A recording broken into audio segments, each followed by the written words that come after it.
Buenos días a todos. Voy a hablar en italiano, intentaré hablar despacio y perdón por no hablar español, pero no lo sé. Muchísimas gracias a todos los organizadores de este maravilloso encuentro.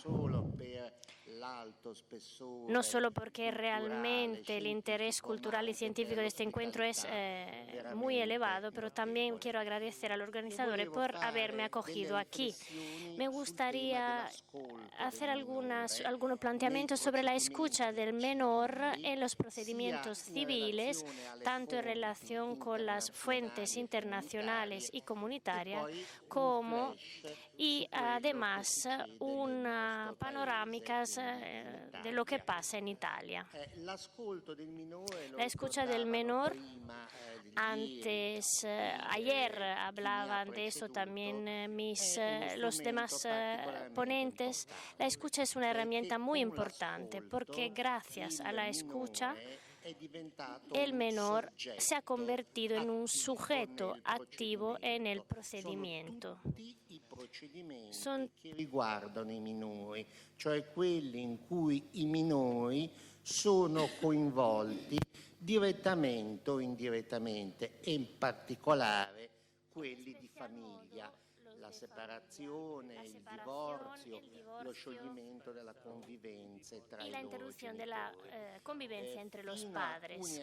Hasta hace algunos años el menor era un simple destinatario de las elecciones de los padres, de los jueces, de los adultos y de todas aquellas personas que están en los procedimientos judiciarios, psicólogos, jueces, abogados. Pero desde hace años el menor también se ha convertido en un sujeto activo en el proceso. Ayer se habló del convenio sobre los derechos del niño de Nueva York de 1989. Hoy en día, hoy es el 30 aniversario de este convenio. 30 años de un manifiesto de los derechos del niño. El convenio de Nueva York es un verdadero manifiesto universal de los derechos de los menores. A nosotros nos interesa sobre todo el artículo 12, donde se prevé que los estados, el convenio está dirigido a los estados tienen que garantizar a los menores que sean capaces de reconocer y de comprender, reconocer el derecho de poder expresar libremente su opinión en cuanto a todas las situaciones que le conciernen. También tienen que saber que su opinión se tendrá en consideración según su edad, según su madurez, y no será vinculante, pero será un elemento que el juez tendrá que tener en consideración. Si no querrá tenerla en consideración, el juez deberá explicar el porqué. Luego entra en vigor en el marco europeo el Convenio de Estrasburgo de 1996. La Convención de Estrasburgo contiene unas normas para que los menores puedan ejercer este derecho. Contiene unas normas generales y en especial modo las de ser escuchado cada vez que tiene capacidad de entender, pero los distintos estados que forman parte del Consejo de Europa pueden elegir los procedimientos a seguir, o sea, para qué procedimiento prever la escucha. Italia se ha quedado un poco atrás en este aspecto. ¿Por qué? Porque las reglas de la Convención de Estrasburgo se han adecuado a procedimientos que han sido siempre muy marginales.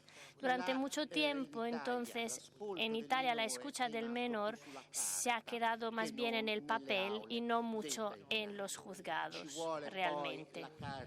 Luego, el documento de Niza de los derechos fundamentales de la Unión Europea, que dedica un artículo a los derechos de los niños, el artículo 24, donde se destaca nuevamente que los niños tienen derecho a expresar libremente su opinión, y este artículo y la opinión se tiene que considerar en las situaciones según la edad y la madurez del niño. Después, con el Tratado de Lisboa, el documento de Niza ha adquirido el mismo nivel, el mismo valor de los tratados institutivos de la Unión. Y además, a nivel comunitario, es muy importante también el reglamento de la Unión Europea 11202 de 2003, que todos vosotros conoceréis, donde hay normas uniformes en cuanto a la competencia y la jurisdicción en asuntos de menores. Y aquí se reconoce automáticamente sentencia de un Estado en otro Estado de la Unión, siempre y cuando se haya garantizado al menor el derecho de ser escuchado en su país, siempre según las normas del país. Por último, las directrices sobre la justicia minoril del Consejo de Europa de 2010, que contienen un catálogo de derechos, son directrices, no son vinculantes para los Estados, pero los Estados tendrán que seguirlas porque ya está claro que está claro que el menor tiene que formar parte activa en todos los juicios. ¿Cómo ha reaccionado el ordenamiento italiano frente a toda esta situación? El ordenamiento italiano, el derecho italiano, durante muchos años ha dejado un poco al margen la posición del menor. El menor se había considerado como un destinatario de elecciones de decisiones de adultos. Y me estoy refiriendo a procedimientos de la crisis en la pareja, donde desgraciadamente vimos ayer una crisis de pareja donde aparece la violencia de género, desafortunadamente. Nuestra ley de divorcio en Italia el divorcio, esta ley lleva desde el 1970 en Italia. En Italia existe el divorcio desde el 1970. La única norma que se refería a los menores decía que el presidente del juzgado, cuando emite una sentencia para un divorcio, puede escuchar a los menores si lo considera necesario. Entonces, solamente era una situación excepcional, no era la norma. En Italia, estos planteamientos cambian con las convenciones de las que hablamos ayer. Entonces, los convenios internacionales y los reglamentos o las normas de tipo comunitarios. En Italia ha habido dos grandes reformas en estos años. Una reforma de 2006 para la custodia compartida y la otra de 2012 para la filiación. La ley del 2006 prevé la custodia compartida como regla, pero ha previsto que el menor tiene que ser escuchado antes de que el juez tome cualquier medida. Una norma que se ha aplicado un poco así sin muchas reglas, no se ha aplicado en todos los juzgados, ha habido más excepciones que reglas, pero en el 2012 en Italia hubo una gran reforma, la que se llama del Estado único de los hijos. Antes de 2012 había una discriminación entre hijos nacidos dentro de la pareja casada y hijos nacidos fuera del matrimonio. Los primeros eran hijos legítimos, entonces algo muy positivo, digamos. Los demás, los nacidos fuera de la pareja que estaba casada, eran los hijos naturales.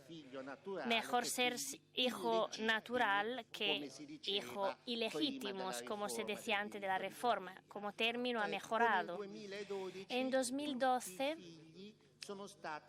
todos los hijos tienen el mismo estatus, son todos hijos de la misma manera. No hay que distinguir ya entre hijos nacidos dentro de la pareja casada, hijos de pareja casada o fuera del matrimonio. Y esto tiene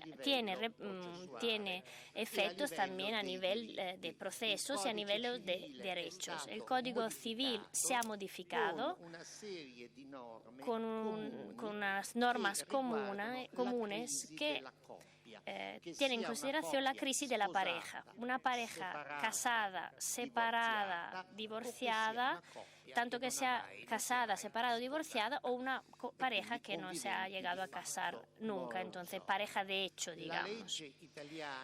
La ley italiana hoy en día prevé que el menor se tiene que escuchar en todos los procesos, en todos que lo implican. Y en la primera audición delante del presidente del juzgado, los menores tienen que ser escuchados desde el principio. Pero ¿cuál es el problema? ¿Cómo se tienen que escuchar y oír estos menores? Porque la ley italiana no dice mucho sobre esto. Hay pocas disposiciones que dicen cómo se tiene que hacer la escucha. Se prevé que la escucha se debería llevar a cabo en una sala adecuada con espejo, donde de un lado está el juez o la persona encargada de la escucha y por el otro lado están las partes, el fiscal, los abogados. Nuestros juzgados, no todos nuestros juzgados están equipados con salas, con espejos. Yo vengo de Génova, una ciudad grande, el juzgado es bastante grande, hay una corte de apelación, hay una sala con el espejo, pero se utiliza solo para procedimientos penales, o sea, cuando el menor es víctima de violencia. Pero en los procedimientos civiles, como separaciones o divorcios, no se utiliza esta sala. ¿Cómo funciona? No hay reglas. No hay reglas específicas. Hay protocolos, eso sí. En Italia, en los distintos juzgados, hay convenios entre abogados, jueces y organizaciones de familias que determinan un poco cómo se tiene que gestionar la escucha, pero no son normas jurídicas, sino normas de buenas prácticas, de buena conducta, que no son vinculantes. El juez a menudo escucha al menor solo, en soledad, en la sala, sin nadie más. Entonces, sin el secretario. Y para nosotros, en Italia, el secretario se ve muy poco. Muchas veces el juez, si quiere, hace que participen los abogados, que tienen que quedarse al fondo de la sala, calladitos y sin poder decir una palabra. Muchas veces los jueces nos invitan antes para que especifiquemos los temas en los que se tiene que concentrar la escucha. Entonces, aún no existe una disciplina específica para la escucha. La escucha normalmente se estructura, se articula así. Sería obligatorio para los chicos que tienen más de 12 años. Si un menor tiene más de 12 años, por ley tiene que ser oído. Si tiene menos de 12 años, tiene que ser oído, escuchado, si tiene la capacidad de comprender, de juicio, capacidad de juicio, si puede comprender y saber responder. También es cierto que en Italia, en los procesos de divorcio y separación, la ley prevé que el juez pueda no escuchar al menor si considera que la escucha es inútil o dañino o que pueda dañar o perjudicar al menor. Entonces hay unas pautas de la jurisprudencia que especifican mejor este principio, esta norma. Si se considera que puede comprometer al menor, perjudicar al menor, si el menor está muy implicado en la dinámica de entre los padres, si el menor se encuentra en una situación de grave fragilidad, se considera superfluo cada vez que se habla de dinero y no de régimen de visita, por ejemplo, o de custodia. Y se considera que no se tiene que escuchar al menor cuando la separación y el divorcio son amistosos.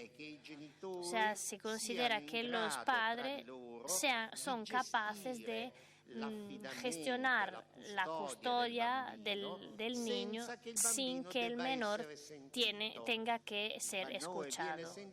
El menor se escucha solo en los procedimientos contenciosos, en unos contenciosos donde hay un conflicto entre los padres.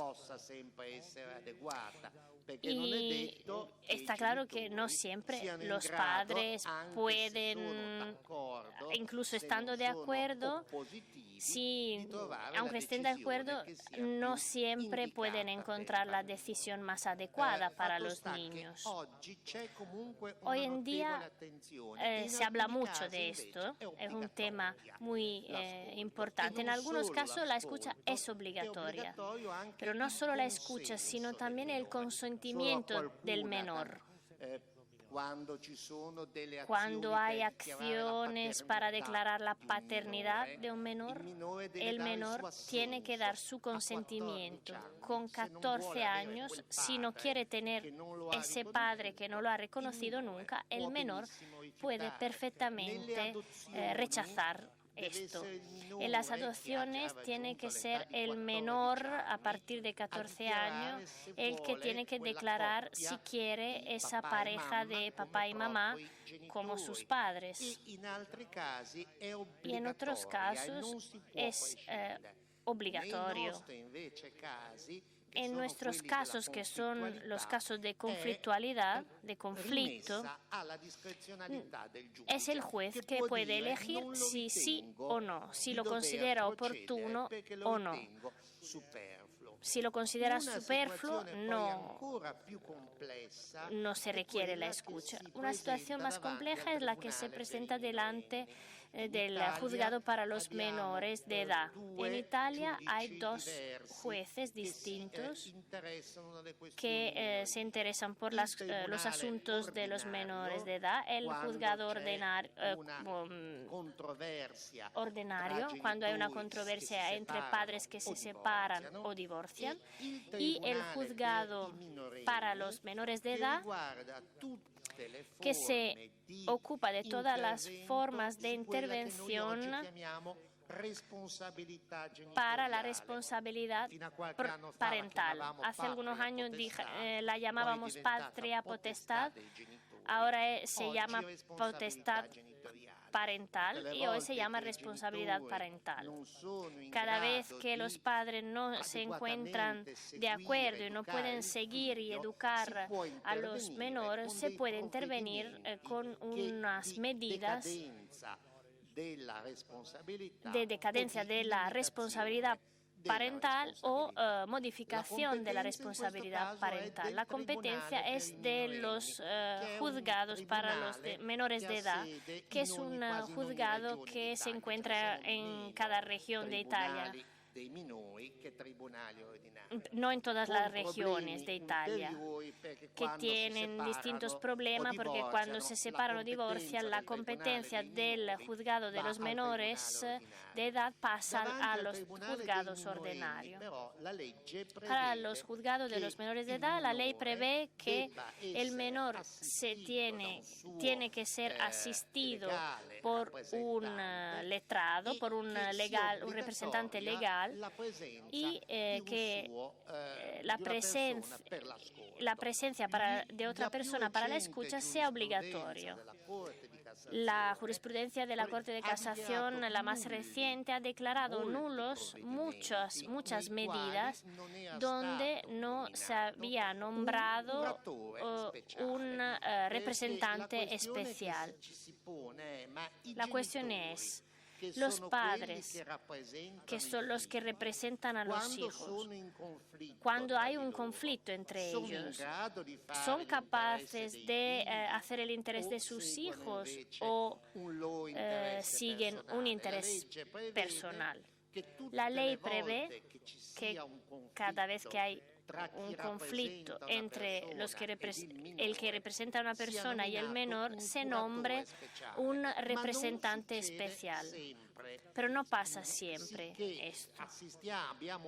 Entonces vimos muchas veces, por ejemplo, situaciones donde los padres por otros motivos vinculados a la violencia de género, por ejemplo, la violencia de la que habló ayer la presidenta, la violencia económica, por ejemplo, que es una de las formas de violencia.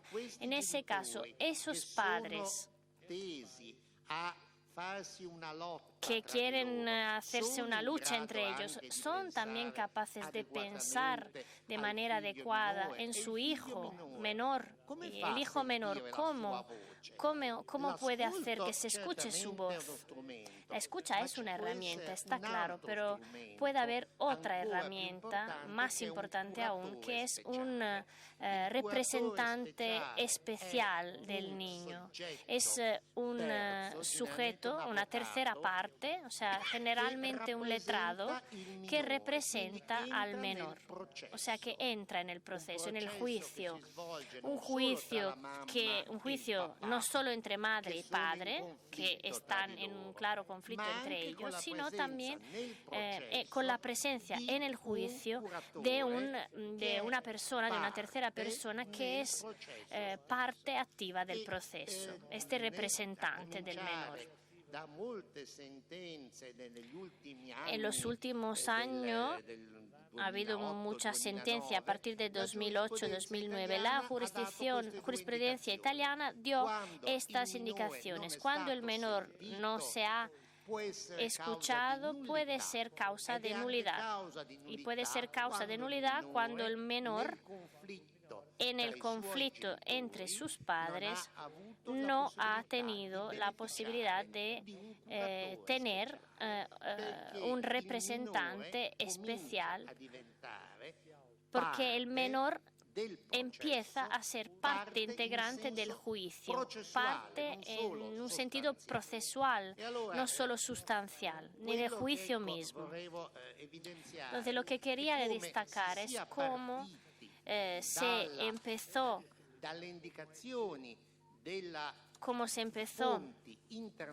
con indicaciones de fuentes internacionales y comunitarias para llegar a una modificación de la ley interna en el país.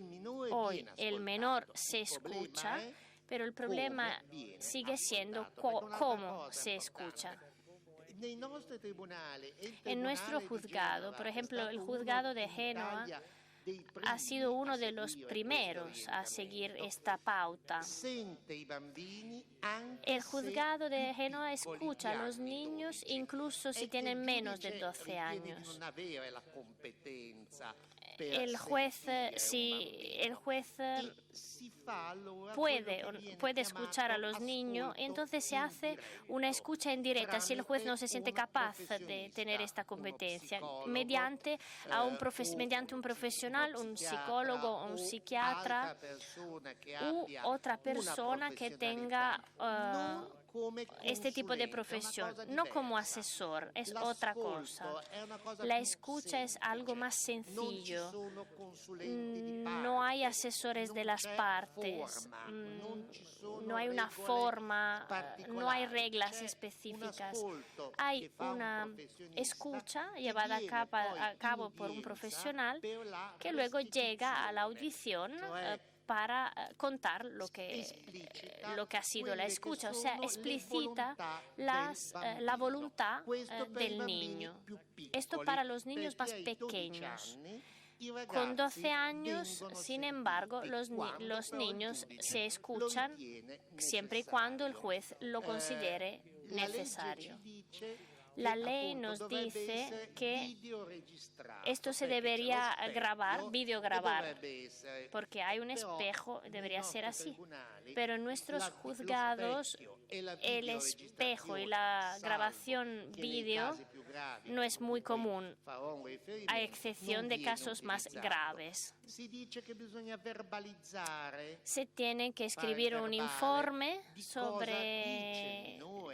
de lo que ha dicho el menor, de cómo contesta el menor, pero también de la forma en las que habla. No es importante cómo el menor conteste, porque puede contestar de una manera u otra, porque de alguna forma tiene algunas indicaciones, digamos, pero que no son muy espontáneas. Entonces es importante ver cómo contesta, si llora, si está nervioso, si gesticula mucho, si da la contestación enseguida o piensa un poquito, si dice esto no lo tenéis que escribir o cosas así. Debería ser así el informe, pero a menudo esto no ocurre. Y los informes de la escucha de los menores son un poco como unos informes de los adultos. No se consideran todas estas matices. Pero el juez no está vinculado, no tiene la obligación de considerar todo lo que dice la escucha, porque tendrá que tener en cuenta todo el entorno, la edad, la capacidad de juicio. Pero sí, igualmente tiene que tener en consideración esto, aunque no sea vinculante. Si el juez considera no tener en cuenta la voluntad del menor, lo tiene que especificar expresamente y tendrá que decir que el menor no es fiable porque el menor es objeto de una violencia. La violencia asistida, como dijo Ada ayer, o un niño objeto de una violencia vicaria, o un niño que de cualquier forma no es capaz, pero el juez tiene que motivar de alguna forma. Entonces, habría que reformar una sentencia donde el juez debería decir simplemente que el niño no es fiable.